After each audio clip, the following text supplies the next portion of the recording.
Hello students, हम लोग start करने जा रहे हैं डिफरेंशियल ज्योमेट्री। और यहाँ पर हम इसका फर्स्ट लेक्चर देखते हैं डिफरेंशियल ज्योमेट्री का। Differential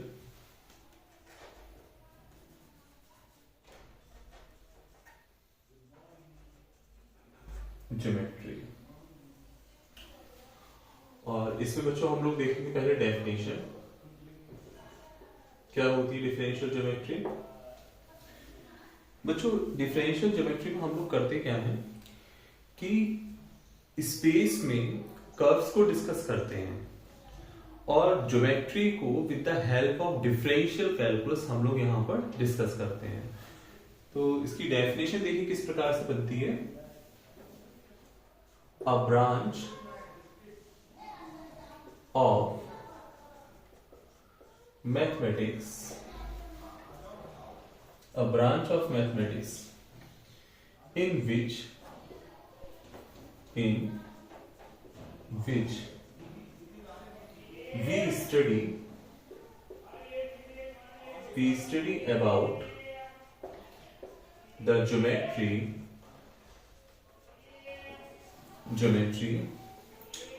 with the help of differential calculus. With the help of differential calculus is called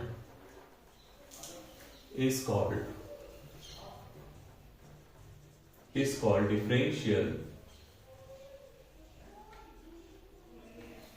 geometry.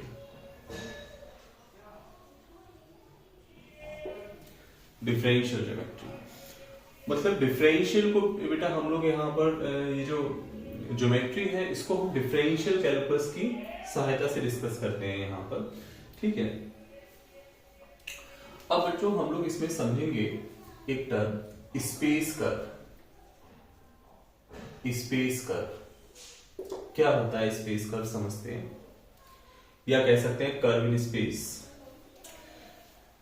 बच्चों होता क्या है कि 3 डायमेंशन में x axis, y axis, z axis, 3 dimension में हम कोई पॉइंट कंसीडर करते हैं। माना ये पॉइंट P है जिसके कोऑर्डिनेट एक्स वाई जेड मान लिए और O ओरिजिन माना, तो इसका पोजीशन वेक्टर इस P पॉइंट का OP वेक्टर जिसको हम R से रिप्रेजेंट कर सकते हैं बराबर होगा ये xi प्लस वाई जे प्लस जेड के, जहां पर आपकी एक्स वाई जेड इस आर वेक्टर के कंपोनेंट हैं और आई जे के यहां पर यूनिट वेक्टर्स हैं। यूनिट वेक्टर्स का मतलब इनका जो मॉडुलस होगा वो 1 हो जाएगा।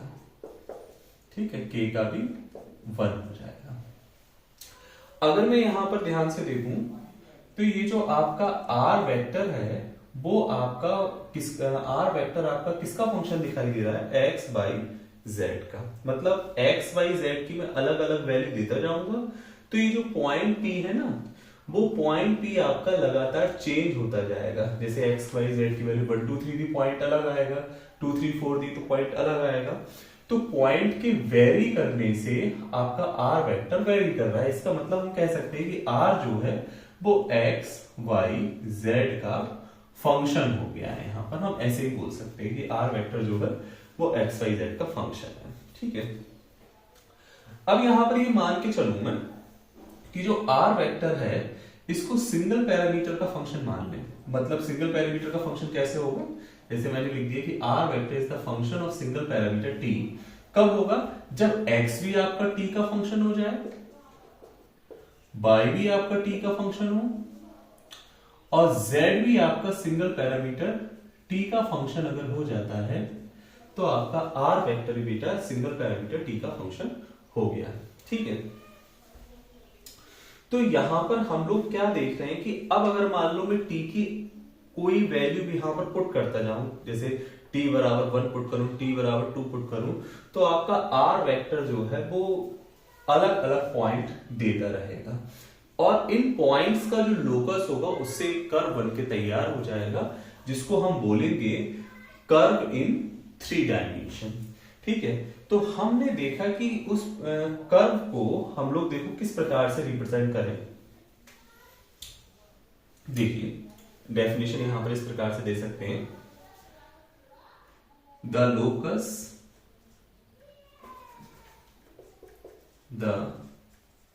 locus of a point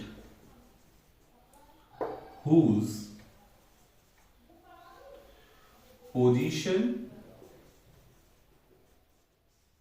vector is the function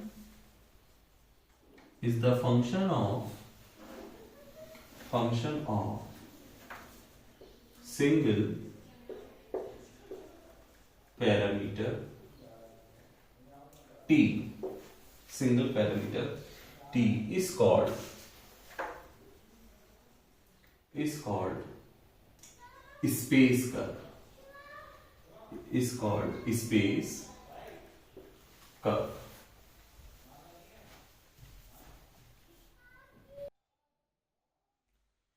तो बच्चों आपने यहां पर देखा कि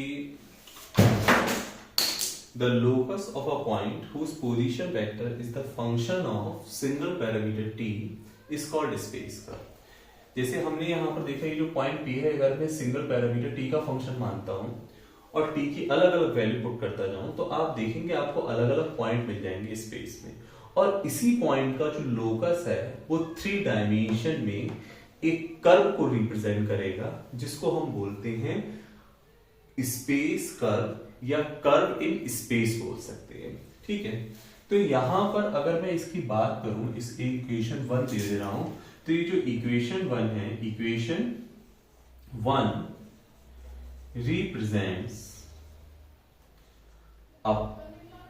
represents a curve in 3 dimension, curve in 3 dimension, 3 dimension में एक कर्व को रिप्रेजेंट करता है, curve in 3 dimension.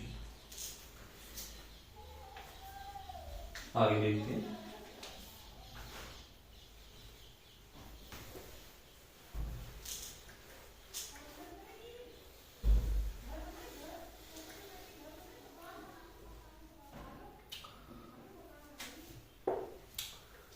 The parametric equation of the curve in space is given by x बराबर xt, y is equal to yt और z is equal to zt। तो बेटा ये जो इक्वेशन लिखी हुई है वो स्पेस में कर्व की पैरामीट्रिक इक्वेशन हो गई। ठीक है,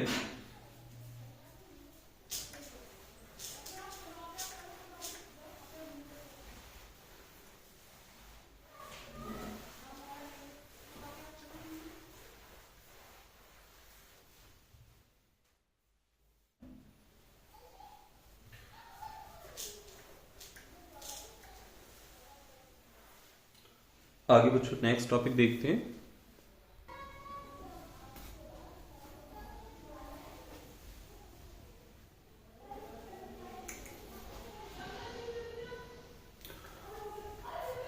स्टार्ट बुक पे कहिए। देखिए बच्चों यहां पर हम लोग एक आर्टिकल करने जा रहे हैं कि find the unit vector along the tangent to a given curve. मतलब आपको टेंजेंट के अलोंग यूनिट वेक्टर कैलकुलेट करना है किसी कर्व के अलोंग। देखो ये बेटा हमने मान लिया एक कोई कर्व है और ए पी क्यू, यहां पर ये बेटा पॉइंट्स भी, ए आपका फिक्स्ड पॉइंट है, फिक्स्ड पॉइंट, और इस ए से पी तक की जो डिस्टेंस है आर पर लेंथ एस मान ली, और पी से लेकर क्यू तक की आर पर लेंथ मैंने डेल्टा एस कंसीडर कर लिया, और यहां पर एक फिक्स पॉइंट मैंने ओ लिया। पी का जो पोजीशन वेक्टर है इसको आर वेक्टर कह दे रहे हैं, और क्यू पॉइंट का जो पोजीशन वेक्टर है, ये क्यू पॉइंट यहां ले लेते हैं, क्यू पॉइंट का position vector r plus delta r ले लिया।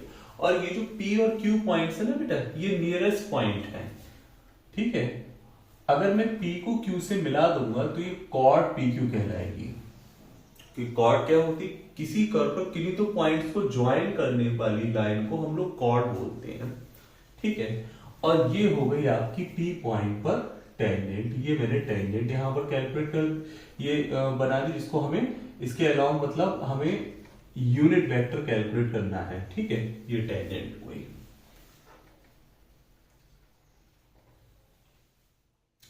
देखिए तो हमने यहां पर देखो क्या क्या कंसीडर किया, एक फिक्स पॉइंट कंसीडर किया है, पॉइंट पी और क्यू कर्व पर माने जिनके पोजीशन वेक्टर आर और आर प्लस डेल्टा आर है, तो इनको लिख दे रहे हैं। Let P and Q be the two neighboring points on the given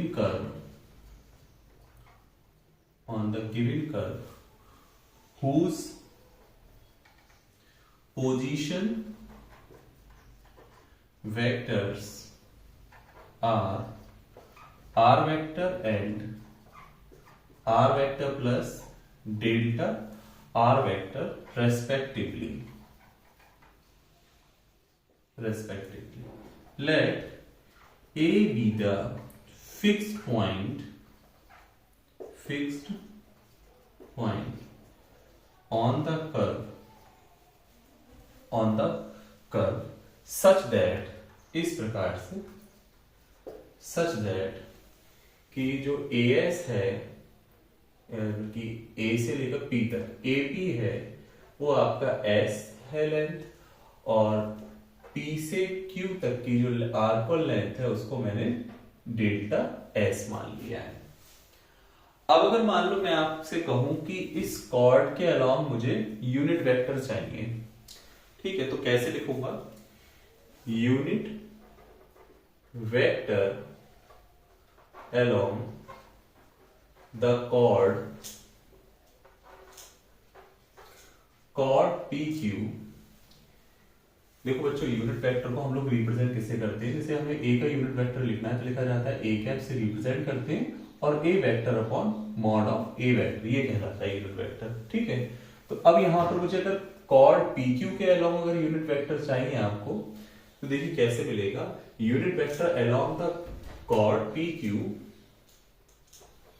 इसको रिप्रेजेंट कर दे रहे हैं पी क्यू कैप से, जो कि हो जाएगा P Q vector upon mod of P Q vector, ठीक है।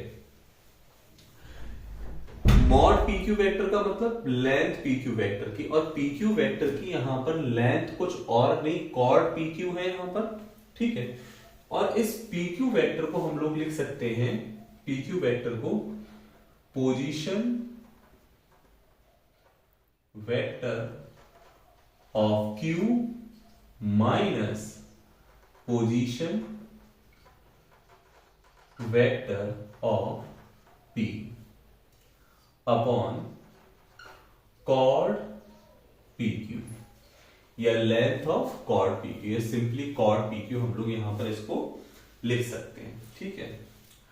अब बच्चों position vector of Q vector है कितना, आर प्लस डेल्टा आर, तो पी क्यू कैप लिखला r plus delta r vector, दोनों वेक्टर हैं, वेक्टर लगा दीजिए इन पर, minus r vector upon chord P Q, r से आर कैंसिल तो ये मिला delta r vector upon chord P Q, ठीक है। अब देखिए बच्चों, हम लोग क्या करेंगे यहां पर, ये जो कॉर्ड पी क्यू है ना, इस कॉर्ड पी क्यू को आर पी क्यू से डिवाइड करा दे रहे हैं, डिवाइड और मल्टीप्लाई, तो इसको हम ऐसे लिख सकते हैं, delta r vector r P Q into ऊपर मल्टीप्लाई कराते हैं r P Q upon chord P Q, ठीक है बेटा। अब एक बात समझिएगा बच्चों, अगर मैं आपसे कहूं ये क्यू पॉइंट, ये वाला जो क्यू पॉइंट है ये पी पॉइंट की ओर आ रहा है, तो अगर क्यू पॉइंट पी पॉइंट की ओर आएगा तो आप देखेंगे जैसे जैसे क्यू पॉइंट पी पॉइंट की ओर आएगा, जो कॉर्ड है वो किस में बदल जाएगी, टेंजेंट में बदल जाएगी। ठीक है, देखो मैं इसको बना के दिखाता हूँ। जैसे मैंने यहाँ पर ये टेंजेंट बनाई और ये बेटा कॉर्ड है। ठीक, अब मानो ये वाला पॉइंट Q है, ये Q पॉइंट P की ओर आ रहा है, तो देखो मैं लेकर आता हूँ, ये कॉर्ड है, Q पॉइंट को P पॉइंट की ओर लेकर आएंगे, ये वाला पॉइंट Q मान लो। तो जैसे जैसे Q पॉइंट P पॉइंट की ओर आएगा, आप देखेंगे कॉर्ड किस में बदल जाएगी, P पॉइंट पर टेंजेंट में बदल जाएगी। तो यहां पर हम कह सकते हैं कि when chord या when Q tends to P, मतलब Q पॉइंट P पॉइंट की ओर अगर टेंड करेगा तो chord PQ tends to the tangent at P, मतलब जो chord PQ है वो किस में कन्वर्ट हो जाएगी बेटा, टेंजेंट में। तो इसका मतलब अगर chord PQ टेंजेंट में कन्वर्ट हो जाएगी तो हम ये कह सकते हैं कि जो PQ के अलोंग जो यूनिट वेक्टर है और Q अगर P पर आया तो PQ के अलोंग टेंजेंट यूनिट वेक्टर वो टेंजेंट के अलोंग यूनिट वेक्टर हो जाएगा। मतलब chord के अलोंग जो यूनिट वेक्टर होगा वो फिर किसके अलोंग हो जाएगा, टेंजेंट के अलोंग। कब, जब Q P पर आएगा तो chord किसकी ओर आ जाएगी, टेंजेंट की ओर P पर। तो हम ये कह सकते हैं कि chord PQ tends to the tangent at P and unit vector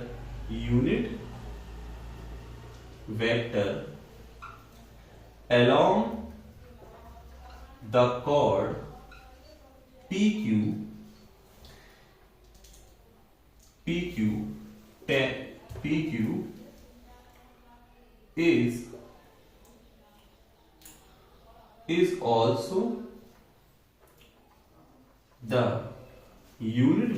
the unit vector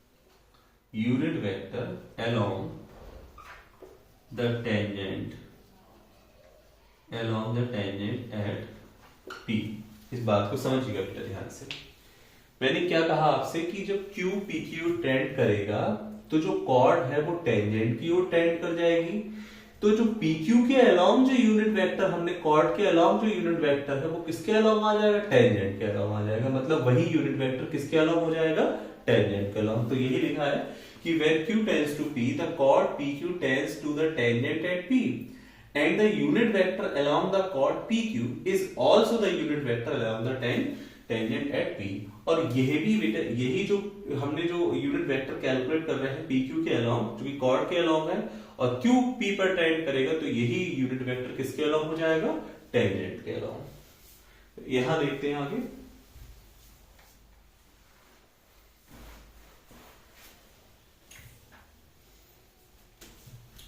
तो unit vector along the tangent PQ cap is equal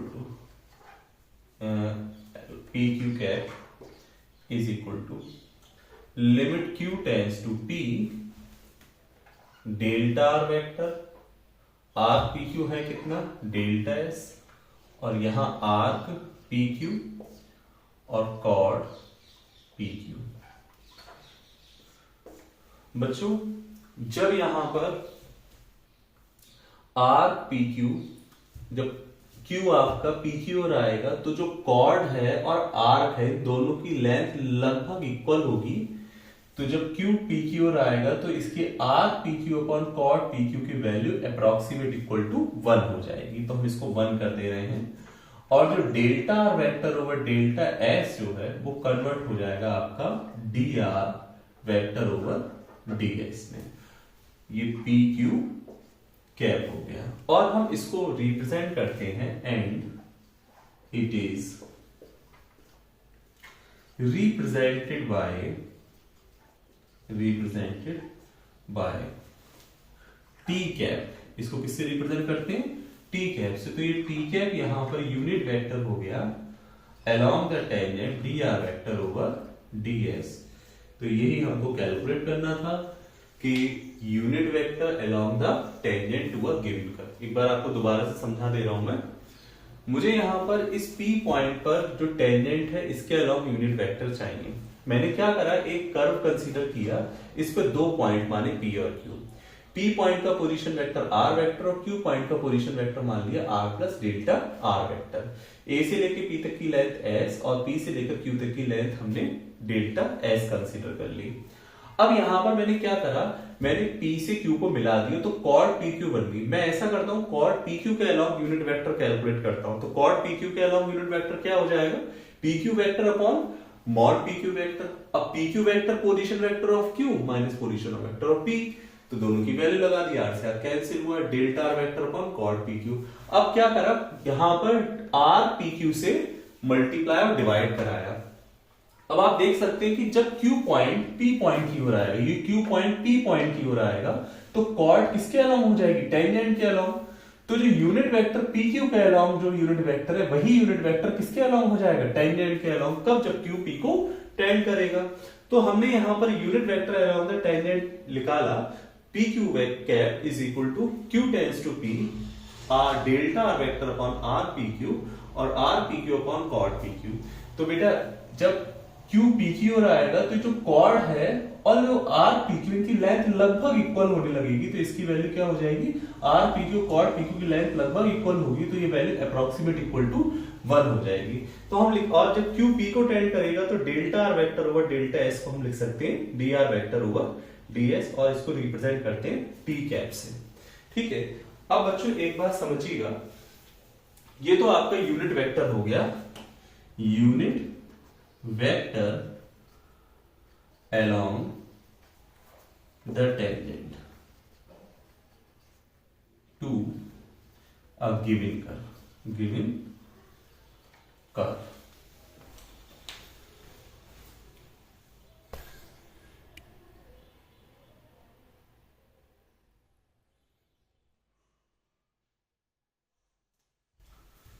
बच्चों नेक्स्ट हम लोग यहां पर देखेंगे arc length of curve in space, कि स्पेस में किसी कर्व के आर्क की क्या लेंथ होती है। मतलब जैसे ये कोई कर्व है, तो यहां से लेकर यहां तक इस पे एक कर्व पर एक फिक्स पॉइंट A लिया और यहां पॉइंट P लिया, तो A से लेकर P तक की जो आर्क और लेंथ S है, इसको कैलकुलेट करने का क्या तरीका होता है उसको हम लोग समझते हैं। अभी आप लोगों ने एक बात देखी थी इससे पिछले वाले टॉपिक में कि unit vector along the tangent आप लोगों ने पढ़ा था कर्व में। ठीक है, तो देखिए हम लिखते हैं, we know that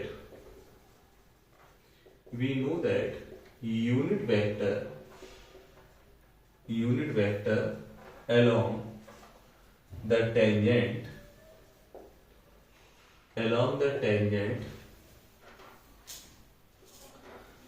t cap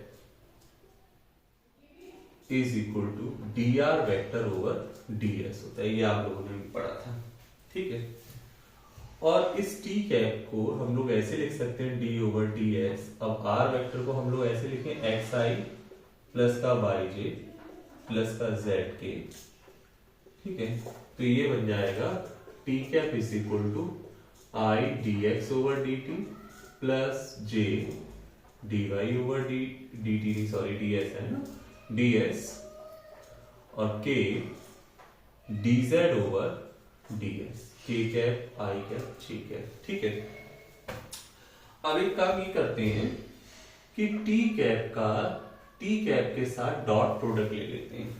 ठीक है, तो देखिए क्या आएगा, ये i dx over ds plus j dy over ds plus k dz over ds, i cap j cap k cap dot i dx over ds j dy over ds k dz over ds। ठीक है, अब dot product में क्या होगा, आप जानते हैं unit vector के साथ डॉट जो होता है बेटा 1 होता है। ठीक है, अब i dot i, j dot j, k dot k, तो i डॉट i 1, यहां कितना हो गया, dx ओवर ds का whole square, dy j dot j लो तो dy ओवर ds का whole square, dz over ds का होल स्क्वायर। इसको ऐसे लिखते हैं dx ओवर dt और dt ओवर ds। क्या करा, dt से डिवाइड, dt से मल्टीप्लाई कर लिया, dy ओवर dt और dt ओवर ds का whole square, dz over dt और dt ओवर dz का होल स्क्वायर, ds सॉरी ना, होल स्क्वायर। तो आप देखेंगे ये आ गया बेटा कि dx ओवर dt का whole square plus dy over dt का whole square, dz over dt का होल स्क्वायर, और इस पूरे से बेटा हमने कॉमन ले लिया dt ओवर ds का होल स्क्वायर। अब ये dt ओवर ds का होल स्क्वायर अगर मैं बेटा इधर ट्रांसफर कर दूं तो आप ये कहेंगे सर ds ओवर dt का जो होल स्क्वायर है वो आपको मिल गया dx ओवर dt का whole square, dy over dt का whole square, dz over dt का होल स्क्वायर। यानी हम कह सकते हैं कि ds over dt is equal to under root में dx ओवर dt का whole square, dy over dt का whole square, dz over dt का होल स्क्वायर। यानी ds is equal to under root में dx ओवर dt का whole square, dy over dt का whole square, dz over dt का whole square into dt। ठीक है बेटा, तो ये हमने ds कैलकुलेट करा। अब क्या करें, इसको इंटीग्रेट कर लो दोनों तरफ। ठीक है, तो इंटीग्रेट करने पर ये ds क्या बन जाएगा, s बन जाएगा, और ये बन गया यहां पर, ये देखिए क्या आ गया, इंटीग्रेशन ds। ठीक, ds को जब हम इंटीग्रेट करेंगे तो क्या बनेगा, s बन जाएगा।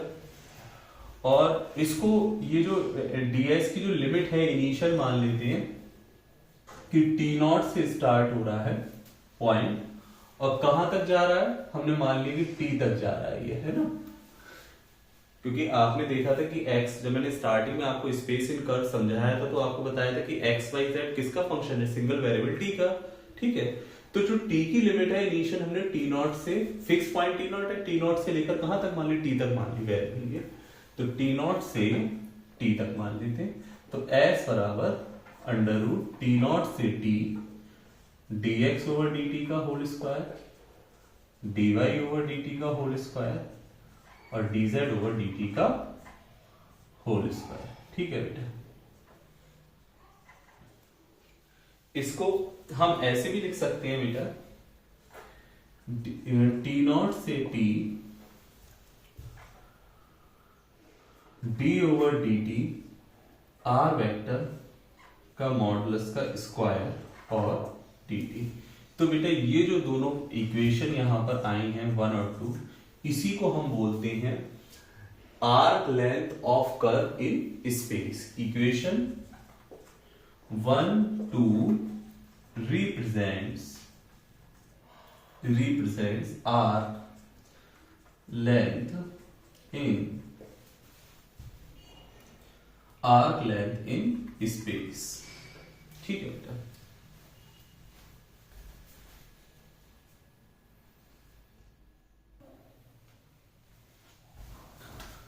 बच्चों एक बात समझते हैं हम लोग कि वेक्टर में स्ट्रेट लाइन का इक्वेशन कैसे देते हैं। स्ट्रेट लाइन का equation of straight line in vector कैसे दिया जाता है, इसको जरा समझते हैं, रफ आइडिया लेते हैं। जैसे बेटा हमने एक स्ट्रेट लाइन मानी और इसमें एक ही पॉइंट हमने ए मान लिया, एक पॉइंट पी ले लिया।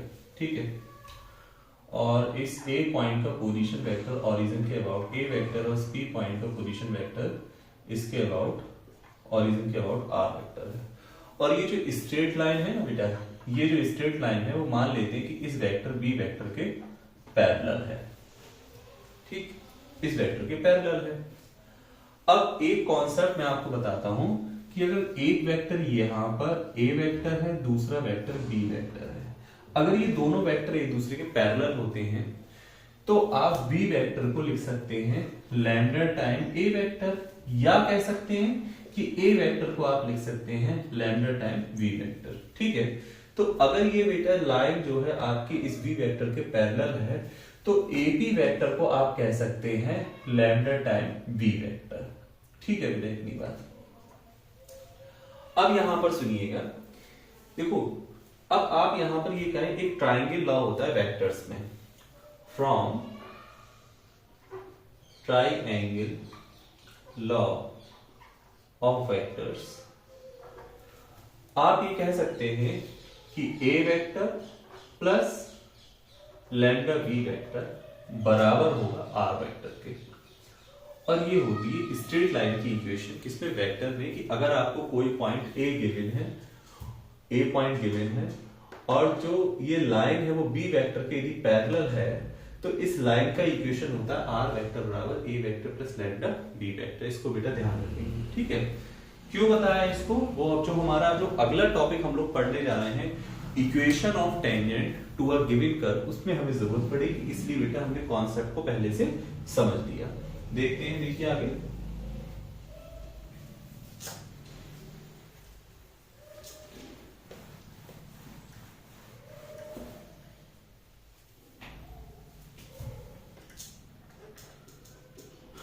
इक्वेशन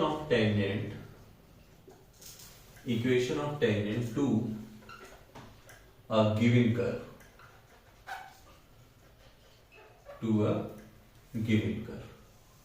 देखो तो मार्कर बेटा, देखो देखो इसमें था ये, ठीक है। देखो क्या करा बेटा, हम लोगों ने एक कर्व बनाया ये, ठीक है, और इसका एक पॉइंट P लिया जिसका पोजीशन वेक्टर आर वेक्टर मान लिया, ठीक। और इस P पॉइंट पर मैंने टेंजेंट यहां पर इस प्रकार से ड्रॉ कर दी। देखो टेंजेंट, ये P पॉइंट पे टेंजेंट होगी, ठीक। और एक हमने दूसरा पॉइंट यहां पर Q ले लिया, ये एक पॉइंट Q लिया, यहां ले लेते हैं, चलो Q पॉइंट, ये Q पॉइंट ले लिया। तो इस Q का इस O से जो जनरल वेक्टर हमने मान लिया R वेक्टर ले लिया, ठीक है। ये हमने जनरल पॉइंट ले लिया कोई Q, और इसका जनरल पॉइंट और इसका जो पोजीशन वेक्टर है ओरिजिन के अबाउट R वेक्टर ले लिया। आप जानते हैं कि टेंजेंट के अलोंग जो वेक्टर होता है, टेंजेंट के अलोंग वेक्टर क्या होता है, टी कैप, ठीक।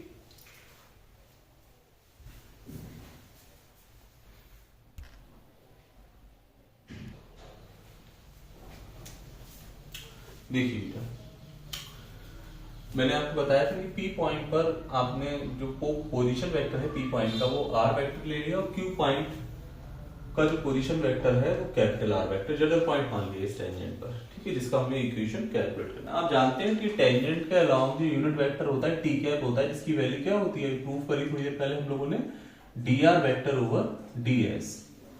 तो अगर मैं आपसे कहूं कि इस P की, ये जो PQ वेक्टर है, इस PQ वेक्टर का आप मुझे यहां पर PQ वेक्टर कितना होगा या QP वेक्टर कितना होगा मैं आपसे कहूं, तो आप बता सकते हैं कि ये बराबर हो जाएगा, ऐसे मान लो बेटा, PQ वेक्टर P से लेकर Q तक का। अभी आपको देखो ये और ये बेटा टेंजेंट के अलोंग जो यूनिट वेक्टर होता है टी कैप होता है, ठीक। तो अगर मैं आपसे कहूं कि जो ये PQ वेक्टर है, PQ वेक्टर होगा तो आपका पैरेलल ना इस टी कैप के, क्योंकि टी कैप भी इसी के समांतर है। तो इस PQ का अगर मैं आपसे कहूं वेक्टर कितना होगा, तो क्योंकि ये इसके पैरेलल है तो ये हो जाएगा बेटा लैम्डा टाइम टी कैप। कौन सा, PQ वेक्टर। देखो इस टेंजेंट के अलोंग जो वेक्टर है वो टी कैप है, मुझे यहां पर P से Q तक का वेक्टर चाहिए, तो P से ये पूरा वेक्टर टी कैप हो गया। अब इसके अलावा में वेक्टर, क्योंकि इसके पैरेलल है, तो जो PQ होगा वो हो जाएगा लैम्डा टाइम टी कैप, क्योंकि अगर दो वेक्टर समांतर होते हैं, एक वेक्टर B वेक्टर, दूसरा वेक्टर एक वेक्टर A वेक्टर, दूसरा वेक्टर B वेक्टर, तो B वेक्टर को हम लैम्डा टाइम A वेक्टर लिख सकते हैं। इसलिए बेटा PQ वेक्टर कितना हो गया, लैम्डा टाइम टी कैप, ठीक है। तो लैंग्वेज वगैरह लिख सकते हैं। let q be any point on the tangent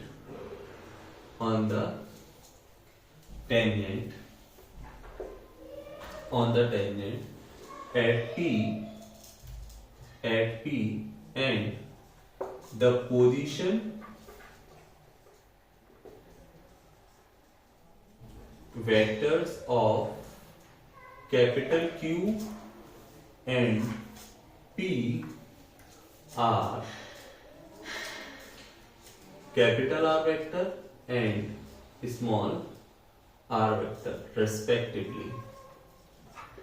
ठीक है, दैट इज हम कह सकते हैं कि OP वेक्टर बराबर R वेक्टर है और OQ vector capital R vector हो गया। ठीक, we know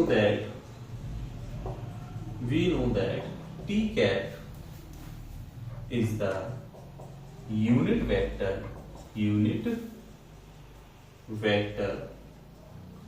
along the tangent, so PQ vector lambda times t cap हो जाए, क्योंकि बेटा जो PQ है वो आपका पैरेलल है, ठीक है, T कैप के, इसलिए। तो फ्रॉम ट्रायंगल लॉ हम कह सकते हैं कि जो R वेक्टर है, कैपिटल R वेक्टर, वो बराबर हो जाएगा आपका small r vector plus lambda time T cap vector. तो capital R vector is equal to small r vector plus lambda t cap का मतलब dr वेक्टर ओवर ds, ऐसे लिख सकते हैं। ठीक है बेटा,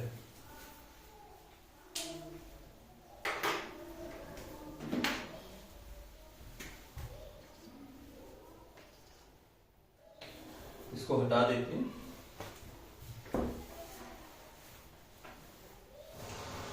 अब देखो बच्चों, मैं इसको ऐसे भी लिख सकता हूं कि r vector is equal to small r vector plus lambda dr vector over dt और dt over ds।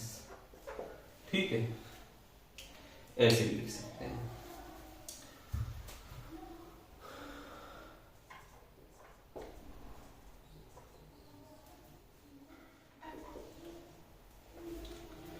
dr vector over dt को मैंने यहां पर देखो, इसको ऐसे लिख लो, dr वेक्टर ओवर dt आपका r डॉट वेक्टर हो गया है, r डॉट हो गया ये, और यहां बचाइए, इसको लिख सकते हैं ds ओवर dt। ठीक है बेटा,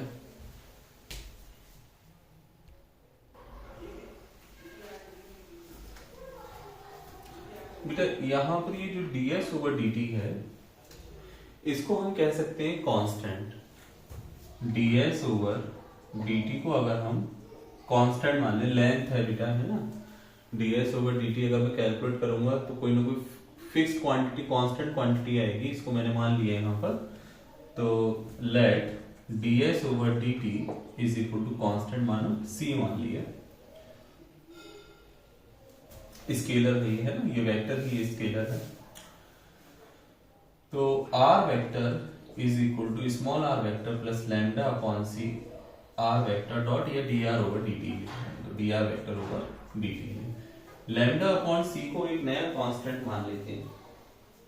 बच्चों वेक्टर यहां पर कौन है? वेक्टर यहां पर ये r वेक्टर है, ठीक है, और s ds ओवर dt कोई ना कोई एक स्केलर क्वांटिटी होगी, इसलिए हमने यहां पर इसको माना है। अच्छा एक बात देखिएगा, ये आगे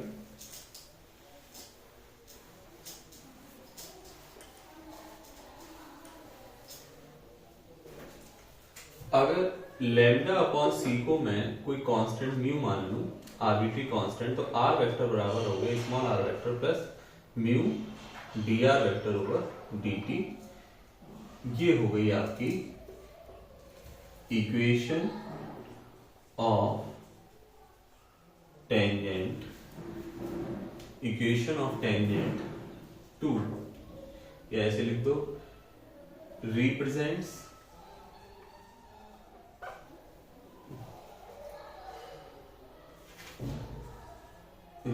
represents equation of tangent to a given curve। ठीक है, अब बच्चों ये हमने यहाँ वेक्टर फॉर्म लिखी है। अगर मैं इसकी कार्टेशियन फॉर्म लिखूं तो क्या बनेगी, देखिए कार्टेशियन फॉर्म हम लोग देखते हैं।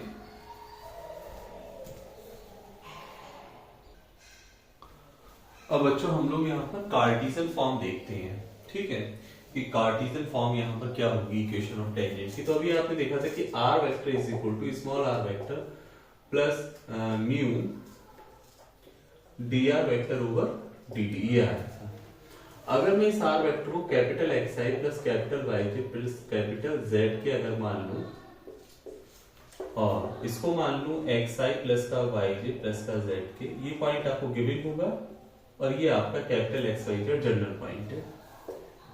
म्यू फिर dr वेक्टर ओवर dt को मैं dx over dt i, dy over dt j, dz over dt k, ऐसे लिख सकता हूं। अब ij की कोफिशिएंट की अगर बोथ साइड्स अगर मैं कंपैरिजन करूं तो आपको मिलेगा कि x बराबर small x plus mu dx over dt, या कह सकते हैं कि capital X minus small x upon dx over dt is equal to mu. ठीक है, दूसरा क्या बना सकते हैं, सिमिलरली कैपिटल Y बराबर small y plus mu dy over dt, या capital Y minus small y dy over dt is equal to mu. Capital Z is equal to small z plus mu dz over dt, तो capital Z minus small z upon dz over dt is equal to mu. इन तीनों को बेटा equal अगर मैं रख दूं, right hand side देखो तीनों की इक्वल है तो लेफ्ट हैंड साइड भी इक्वल होगी, तो मैं कह सकता हूं capital X minus small x over dx over dt, capital Y minus small y upon dy over dt, capital Z minus small z dz over dt बराबर म्यू मान लो। तो बेटा ये जो इक्वेशन है कार्टेशियन फॉर्म में टेंजेंट की equation है, इक्वेशन ऑफ टेंजेंट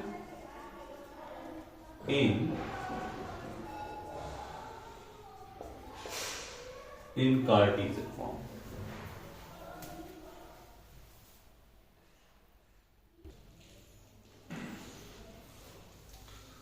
बच्चों एक बात यहां पर ये भी समझेंगे कि ये जो dx over dt, dy over dt, dz over dt है, इनको बोलते हैं r here dx over dt, dy over dt, dz over dt are the direction ratios of the tangent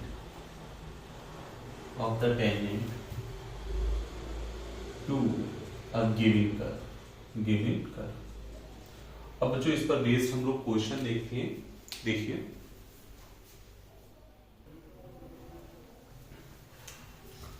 देखो बच्चों, ये हमारे पास क्वेश्चन दे रखा है कि find the unit vector along the tangent to the circular helix. Helix क्या होता है बेटे, एक जैसे स्पेस में कोई कर्व अगर मूव करता हुआ चलता है आगे कोई पॉइंट, तो ये हेलिक्स कहलाता है। ठीक है, सर्कुलर फॉर्म में मूव करता है और हेलिक्स की जो रेंज रहती है हमेशा फिक्स पॉइंट अगर मैं टी नॉट मानूं तो टी नॉट से टी नॉट प्लस 2 पाई तक ये इसकी रेंज रहती है हेलिक्स की। ठीक है, सर्कुलर वे में अगर कोई पॉइंट मूव करता जाता है ऊपर की लिए तो उसको हेलिक्स बोलते हैं। ठीक, इसकी इक्वेशन यहाँ पर ही दे रखी, तो मैं यहाँ से देखो यूनिट वेक्टर के लिए मैं यहाँ पर dr vector over dt calculate कर लेता हूँ। तो ये a cos t का माइनस का sin t हो जाएगा, a sin t का cos t हो गया प्लस b हो गया। तो आपका यूनिट वेक्टर जो होता है unit vector along the tangent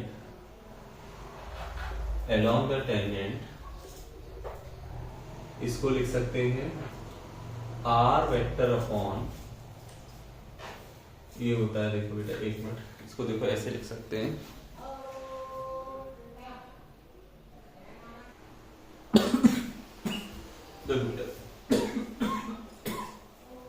unit vector along the tangent लिखा जा सकता है dr वेक्टर ओवर dt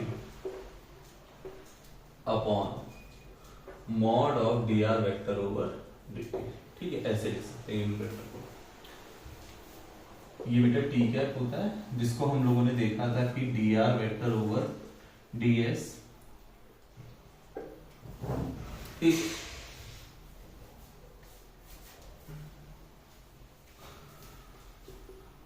तो unit vector along the tangent ही हम कैलकुलेट कर रहे हैं dr वेक्टर ओवर dt और mod dr vector over dt। तो इसका मॉडुलस और कैलकुलेट कर लेते हैं dr वेक्टर ओवर dt का।